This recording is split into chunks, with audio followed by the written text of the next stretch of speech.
Whenever we finish a project, we do a lot of soul searching. A lot of reference got kicked around.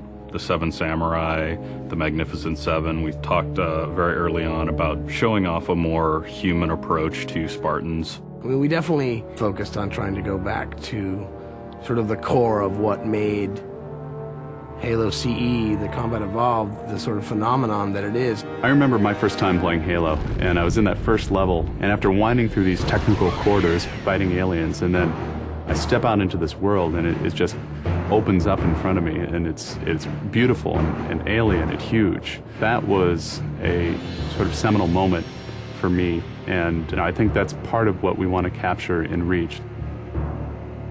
Something that was core to the game at the beginning was that sense of wonder and exploration. We started with a series of events. We basically set out like, okay, from this date on Reach to this date, we built a military campaign. We all had a desire to really flesh out the backstory of what happened prior to Master Chief and Cortana even entering the picture. We knew there were other Spartans, and it just seemed like such a rich area to tell a character-driven story with new characters. We wanted this team to feel like a Delta Force type team that are usually a smaller number. Why are we not seeing explosives residue? This particular team, Noble Team, they've survived by staying together. You're Noble 6, you're a replacement for a Spartan that's died. You're experiencing this story, boots in the mud. We looked at the story of Reach, and it was obviously a more intimate, character-driven story. We really needed the attention to real-world detail, trying to make these characters' faces really feel like believable. We started everything over from scratch, came up with a whole new rig for how we animate faces and also how we approach like texturing them, modeling them, everything, and just put a lot more time. Difference about a couple million polygons. We absolutely want Reach to tell a human story, and that's going to require us to invest significantly into higher fidelity models, much more open environments, larger numbers of AI than ever before in a Halo game.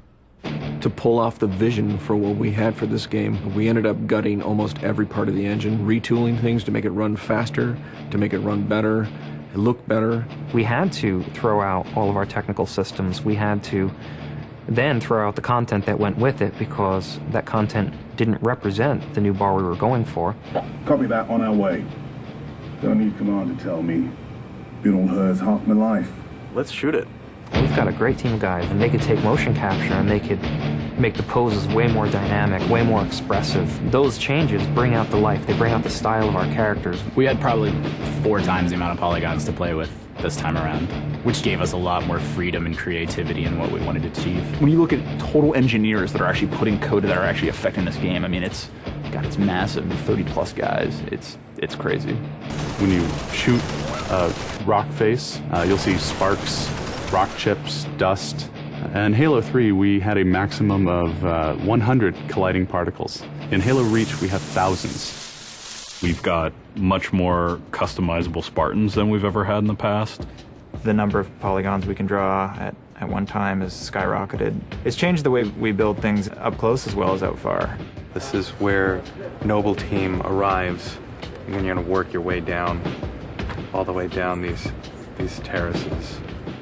Big open environments, epic skyboxes. These are things that are quintessential to Halo. Like, we're building a planet that exists 500 years from now. We want to build spaces that you want to explore. We want to put twice as many characters, vehicles, and weapons into that environment.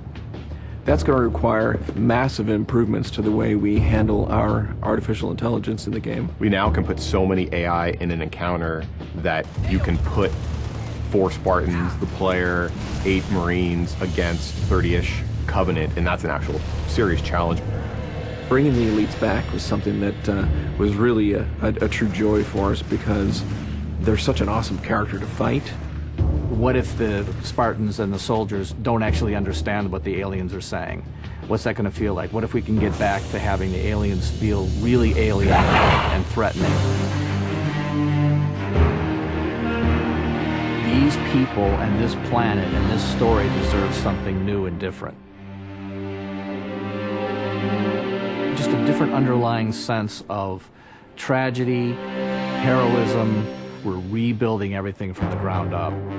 You have to walk this very fine balance. We want to add new things, but we don't want to rough up anybody's baby. I mean, that's the whole thing about the crazy sausage that is Bungie's Halo Reach ODST universe, is that we've sort of developed this gameplay that every person sort of has the different things about it that they like, and I still think that we still struggle to figure out exactly what, you know, like what can we add or remove without pissing off certain people in the population. We looked at the Halo 3 assault rifle, and it really does feel kind of dated. It fit the tech then, but now we have all of these new polygons to play with. We went to a lot of trouble to sort of ground the weapons and the vehicles more in this sort of more real, more gritty world.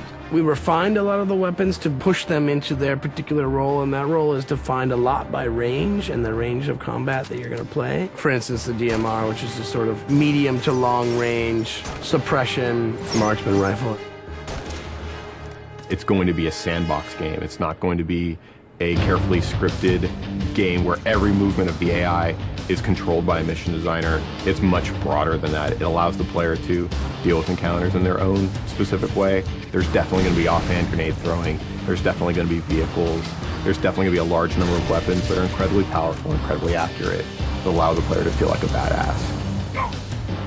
Now, if you melee him in the back of the head like you really mean it, you're holding down on the button, and you will launch into this more elaborate animation sequence. It's going to be a very different campaign experience for people overall. We're doing stuff in the campaign that people absolutely won't expect from a Halo game.